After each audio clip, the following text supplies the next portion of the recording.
So, kamusta po mga Streetwise? Ako po si Takeru Miyamoto at welcome po sa aking munting channel. So, mga kababayan, ako'y nagtataka lamang po no, kung bakit binabalita po ngayon ng mainstream media natin mainstream media natin, na itong si dating House Speaker Martin Romualdez daw po, kasama sa mga nirekomendang kakasuhan dyan nga po sa draft ng Blue Ribbon Committee na pinamumunuan nga po ni Senator Ping Lacson. So, ang basihan nga po nila ay yung interview na ginawa nga po ni Ping Lacson sa DCWB. Pero nung pinanood ko po yung interview, wala naman sinabing ganon. So, nagtataka lang po talaga ako no, kung bakit iba yung binabalita nila. So, ito example, pakita ko sa inyo. No? So, ito galing tong Philstar.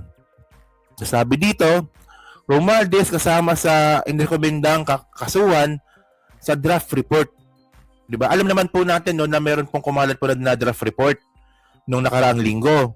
So, ito pakita ko na rin sa inyo. No? So, hindi lang po kasi nakakaalam, ito yung draft report ni Blue Ribbon Committee. Pakita ko, wait, ito yan Banda dito yan. Sa dulo yan. Ito, yan. Diba? So, wala naman po nakalagay dito na Martin Romualdez. Ang nakalagay lang dito, Saldico, Bong Revilla, Jingo Estrada, Joel Villanueva, Chis Escudero, at saka ito pa, sino ba yan? Si Mari Mitch Kalaho, Kahayon Uy. So marami yan, pero walang Martin Romualdez dito. Pero nakapagtaka mga kababayan, no, ngayong araw, ang dami nagpakalat nito. So una ito. Oo. Tapos meron pa dyan sa Jamie News mismo draft Blue Ribbon Report, tags Martin Romualdez and Flood Control Mess. Sabi nga ni Lacson. So sabi dito, ito. The draft report of the Senate Blue Ribbon Committee's investigation into the alleged flood control fund anomalies includes former House Speaker Martin Romualdez. So, kasama din daw. So, ang basihan nga nila dito is yung interview nga po ni Ping Lacson sa DCWB. So, tarin, sa Abante naman to, Abante Tonight, kasama sa Blue Ribbon Report, Martin Romualdez sabit sa flood control scam, Ping Lacson. Okay. So, ngayon, para mas maganda mga streetwise, no, actually, yung interview po ni Ping Lacson sa DCWB, mukhang hindi ko na makita. Pero ginawan ito ng report ng GMA 7 mismo, GMA News. So ito tingnan nyo to kung ano ba nakalagay dito, no? Panoorin nyo to Kung ano ba talaga sinabi ni Ping Lacson, tingnan nyo to. Ma-resolve na namin yung lahat ng kanilang mga concerns, ma-address, pagkatapos makonclude na namin kung makakagather ba ng 11 o hindi. Para na sa ganun, we can move on. Matatawag ulit ako ng pagdinig at tapusin na namin i-close na namin yung inquiry tungkol sa flood control projects at gagawa na ako ng final committee report. Remember, merong hindi maisasama dun kasi hindi nasaklaw yung pang-pitong hearing Mababago pa po yung version na lumabas. Kasi may nag-leak na po pero hindi doon sa sustansya. No? Yung ang napag-usapan namin, at least nung Miyerkules, yung paggamit ng appropriate language doon sa mga ibang paragraphs na napansin nila na pwede pa i-improve. Hindi. Kasi appropriate language na pala yung papalitan. Hindi yung mga tao nakalagay. Di ba? Napaka-awkward kasi yung kay Senator Villanueva nga, di ba, ang sabi ng DOJ, submitted for resolution. At least ang narinig ko, 3 out of 6 cases na isinampalabas sa kanya ng NBI na ang iba naman doon o karamihan ng mga ebidensya nanggaling din sa pagdinig ng Blue Ribbon So kapag iniba namin yon at hindi namin na-recommenda for the filing of appropriate charges through a preliminary investigation, parang napaka-awkward naman dahil nangyayari na nga Nirekomenda rin aniyang kasuhan si dating House Speaker Martin Romualdez. Hindi po siya off. Pati rin yung pati rin yung reporter nirekomenda din kasuhan si Martin Romualdez. So ito sabi ni Ping Lacson Hindi, malayo. Kasama siya doon sa, I think, sa second category. Parang magka-lump sila ni dating Senate President Escudero. Wala nabanggit yung mga pangalan nila. Walang direktamente na tinanggap nila yung pera. So, ang sabi ni Ping Lacson, mga babayan, ito lang kasi nakita ko talagang video Pero ang sabi ni Ping Lacson, nasa second category nga sila. So, nabanggit sila sa report, pero hindi naman sila nabanggit, nakakasuhan. So, mayroong report dito yung abogado So, ito yung tamang report dyan. Saan na ba yun? Pakita ko ulit. Saan na ba yan? Dito tayo.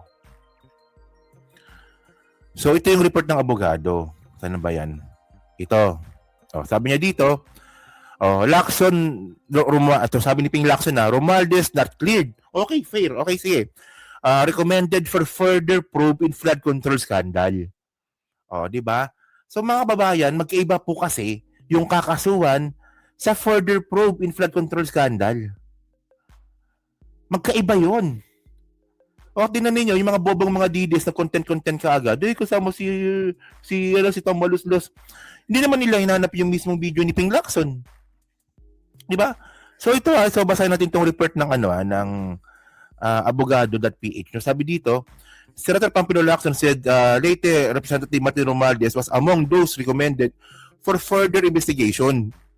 In the draft Blue Ribbon Committee report in the flood control corruption controversy, contrary to claims that he has been exonerated. Okay. So actually fair sa akin 'yan na kung sabihin na ba natin na what they call this na hindi nakasabwat si Martin Romualdez. Well, pag sinabi ni Ping Lacson na hindi pa tapos, inimbestigahan pa natin yan. So, saan fair yun? Fair sa akin yun. Di ba? So, continue lang natin, sabi pa dito. It's not correct to say that Romualdez is off the hook, Lacson said. So, tama nga. Ito nga yung interview kanina. Recommended siya doon. Mali yung nagsasabi na hindi namin ni-recommend. Lacson said in an interview over DCWB on Sunday. Ito nga rin yun, di ba? He said the draft sought a deeper probe into Romualdez because there was no direct evidence of his receipt of kickbacks from anomalous flood control projects. Yan So ngayon, mga kababayan, no, yung mga binabanggit pala dito nila Saldico, hindi pala counted yon. Hindi counted yon, di ba? Paano ka mag-oath? Ano yun? Video call? Hindi pwede yon. So ngayon dahil nga po sa niimbestigahan pa si Romualdez, pagkaiba po yun dun sa kakasuhan na. Kasi yung mga kakasuhan na, sila Joel, si Jinggoy, tsaka si Cheese, mukhang ngayon na tayo mga kakasuhan na.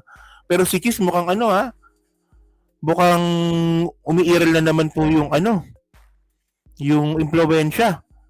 Mukhang matatanggal ata siya dun, mukhang matatanggal siya dun sa listahan. At mukhang mailalagay na lang si Cheese Escudero sa kategory po ni Martin Romualdez na wala daw pong rektang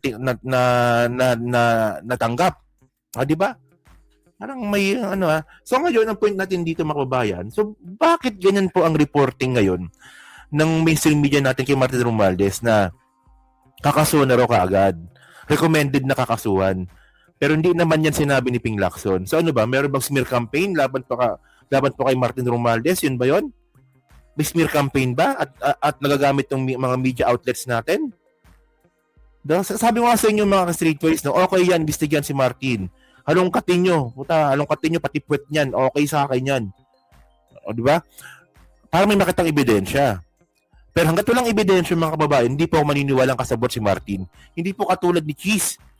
So titingnan nyo to Yung ba sinasabi dito ni Ping Lacson na walang direct evidence kay Cheese. So tingnan nyo to Medyo nag-iba yung tono ni Ping Lacson kay Cheese Sana ba yan? Ito yung Sana ma-resolve na namin yung last part pakinggan natin. Si dating House Speaker Martin Romualdez. Hindi po siya off the hook pa. Hindi, malayo. Kasama siya doon sa, I think, sa second category. Parang magka-lump sila ni dating Senate President Escudero. Wala banggit yung mga pangalan nila. Yan, di ba? So ngayon, yung mga sure nakakasuhan na raw si Joel at si Jinggoy. Pero itong si Cheese, mukhang nasa kategory na raw po siya ni Martin Romualdez. Na nababanggit lang pero walang direct evidence. Parang napaka-unfair naman po noon, Senator Ping Lacson. Saan ba? Sino ba naglalakad dyan? Sino ba nagliligtas dyan kay Cheese? Kasi ito may video ko dito, no? Na sabi ni Yusek Bernardo, ito para malinaw. Sige.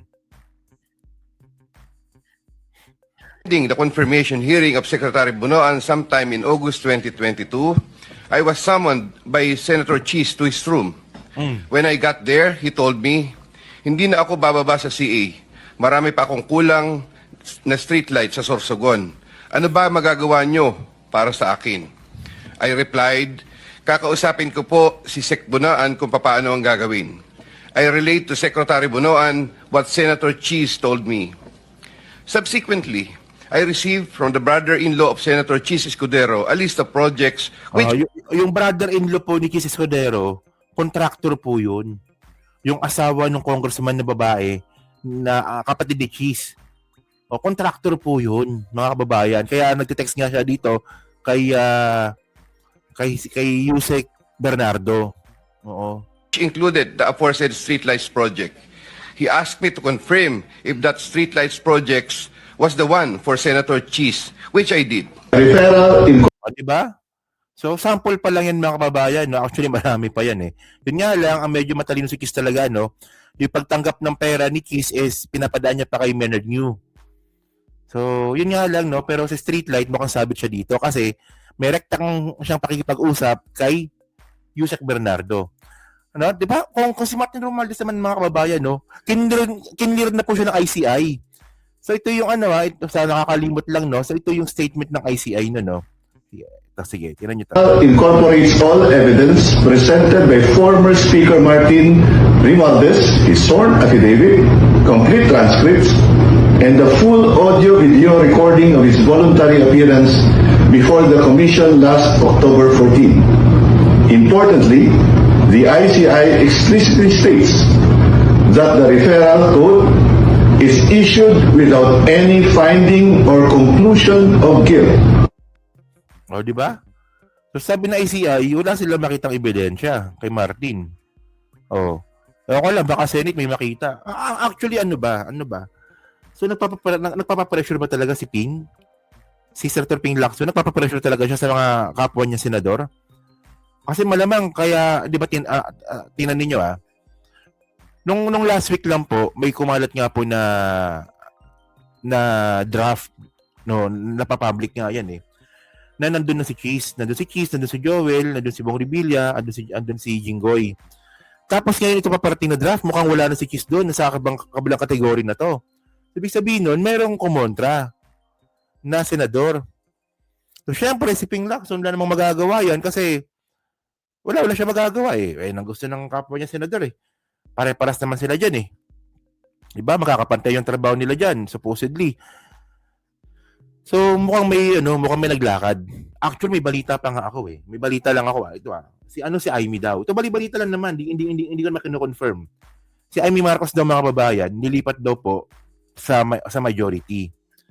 Mukhang hindi niya natin nakakasundo yung minority block, no? So, nilipat daw siya sa majority sa isang kondisyon. Isama daw po si Martin Romualdez sa kakasuhan. Yan ang balita ko lang yan Well, natin, di ba? So yun mga kababayan, no? So kayo po, no, masasabi nyo nga po dito sa update po sa draft nga po na binubuo ngayon ng Senate, no?